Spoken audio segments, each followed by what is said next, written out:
Savez-vous d'où vient la laine? Que fait exactement un berger et depuis quand ce métier existe-t-il? Vous allez découvrir tout cela aujourd'hui avec Robert C.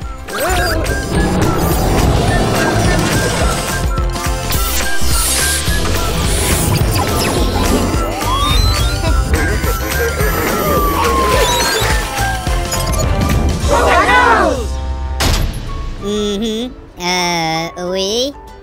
Je sais pas si c'est la bonne forme pour moi. Zut! Ta tête est tout simplement trop carrée, Robert. Dans ma tête, il y a beaucoup de circuits et de câbles. Une autre forme me semble donc inadaptée pour ça. Bennett veut juste te dire que tu ne peux pas mettre un bonnet normal sur ta tête. Ta tête n'a pas de problème. Est-ce que quelqu'un veut des biscuits faits maison? Eh bien, qu'est-ce que vous faites? Nous cherchons un bonnet pour Robert. Il aimerait tellement en avoir un, mais aucun ne lui va. Je vois. Tu sais quoi, Robert? J'ai vraiment de la belle laine. Je vais t'en tricoter un. Un bonnet parfaitement ajusté. Où as-tu trouvé la laine, mamie? Je l'ai eu par le berger Lénard. Ah bon? Pourquoi il a de la laine? Les poils de mouton s'appellent de la laine. On peut les tondre pour en faire des vêtements ou d'autres textiles. Qu'est-ce que ça veut dire, tondre? Tondre signifie que la laine du mouton est rasée à l'aide d'un appareil de tonte. Avant, on le faisait avec de grands ciseaux.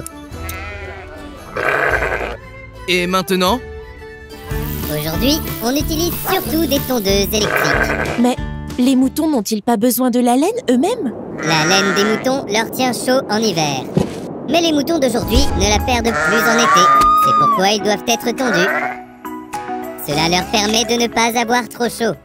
Robert a raison, Lisa. En Australie, il y a eu autrefois un mouton perdu dans la nature. Quand on l'a retrouvé, il avait plus de 40 kilos de laine et pouvait à peine marcher. C'est fou! Tant que ça?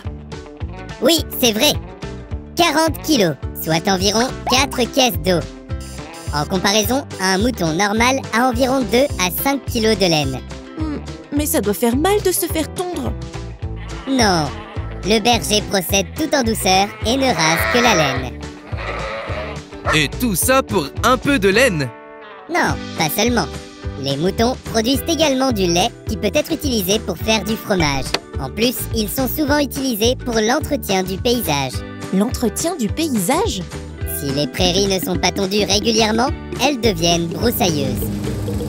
Les moutons s'adaptent bien dans des environnements difficiles et contribuent ainsi à maintenir les prairies en bonne santé.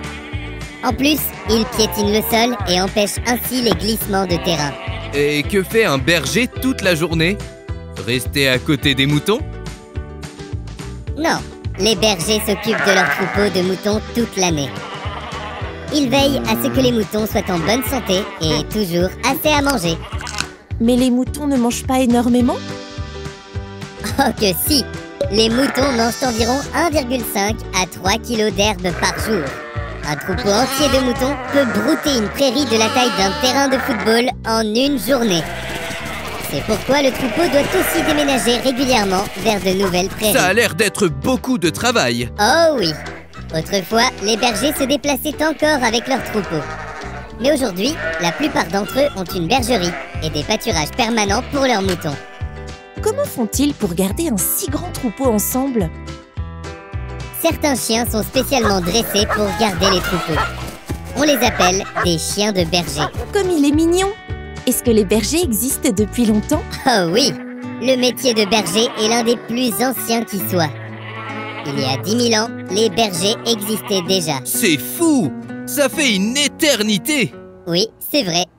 Bon, Robert, ton bonnet est prêt.